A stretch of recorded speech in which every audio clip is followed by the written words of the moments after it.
Four on the Floor brought to you by Citywide Banks. First question. Orlando Franklin you didn't says... make a comment on my thing, did you? Do you agree with me about people that... I did. You weren't listening. You were too busy talking and doing an imitation of a T-Rex. I leave notes on people's cars when they don't. I'm one of those guys. Learn how to blank and park.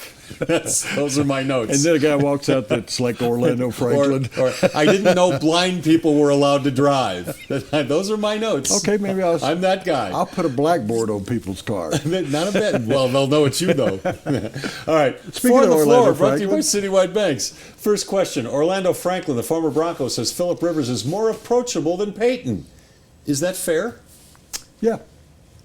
I saw that quote this morning, and I said, yeah, that's fair. He's allowed his opinion. Orlando Franklin's a very smart guy. Yeah. Very smart guy. People, if you're around him, you go, this is a smart guy. And Peyton is incredibly intense. Yeah. Phillip Rivers is more of a, he's a trash talker. Yeah. He's a guy that's talking. I would think, Peyton texts everybody that's ever drafted. He sends emails to people. He takes care of everybody. Very in the world. businesslike. He's more thoughtful. Yeah. I mean, he doesn't just say stuff. He doesn't go up. The only time he's ever trash talked, remember when somebody went through the line? It was a preseason game. Yeah, he got fined for it. Yeah. He got somebody whacked one of his teammates and caused a concussion. It was Wes Welker and caused a concussion. Yeah. That's the only time I've ever seen a guy lose his cool. Yeah, I think that's fair of Orlando if that's the case. Sure. Why not? And here's the other thing. I think Orlando is closer in age to Phillip Rivers. Peyton is kind of seen as that elder statesman in all the locker rooms he's in, and a lot of younger guys might be a little intimidated by going up to him. I would think, though, that our young people, and we're not the same age group, I'm a lot more approachable than you are. I'm very intimidating. Yeah. Number two.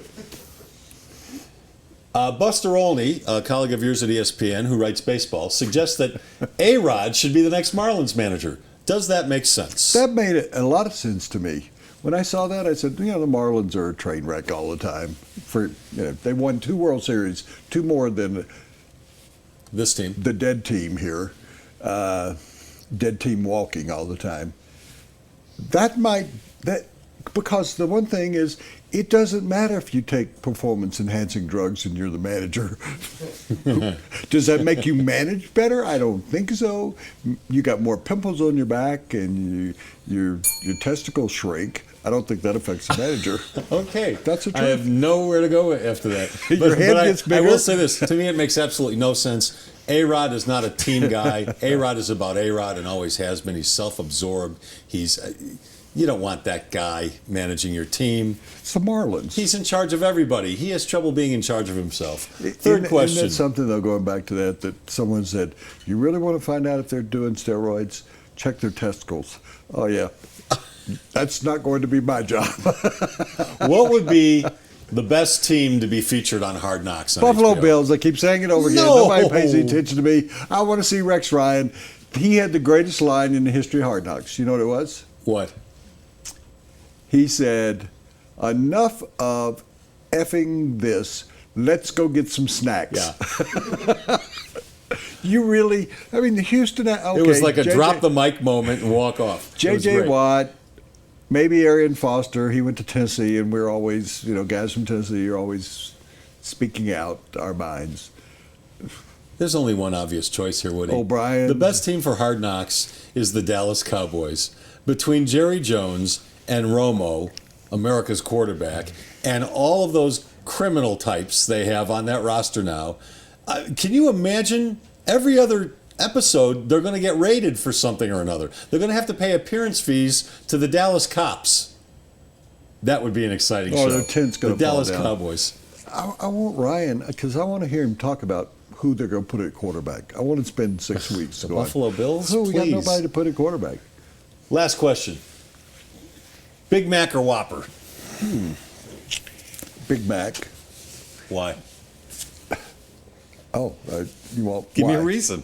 All right, help me out here. 2 all beef patties, Special sauce, lettuce, cheese, tomato, pickles, whatever. onions on a sesame seed bun. seed bun. Okay. Whopper Now you gotta goes. read- Have sing it it. Sing it. your way. Can you sing it? No. Big Mac reminds me of Big Boy. You probably had a big. We had Big Boy in Chicago growing up. That was a copy. They handed out free comic books. That's why we loved going to Big Boy. Yeah, and it still doesn't match the Big Boy. But that was they copied the Big Boy, Bob's Big Boy. They copied it. The Whopper is flame broiled. Well, here's If I want flame here's the broiled, deal. I'll go on my deck. It's really not a Whopper anymore. I mean, it's like the size of an Oreo cookie. Really? The Whopper is not a Whopper. They need to change the name. They need to call that one the Whopper Junior. Not a Whopper? No. The Nopper. It's the Nopper because it's not a Whopper. All right. I like better than both of them. I like Whataburger. What a burger. That's good. What a There are a lot of burger. good burger places these days. Hey, Four on the Floor is brought to you by Citywide Banks. It's a Colorado-focused business bank, 12 locations across Denver and Boulder, so there's one near you. Look for it, please. They've got more than 25 services that your business needs, and they are a passionate supporter of more than 150 Colorado charities each year at Citywide Banks. It's where this show does its banking.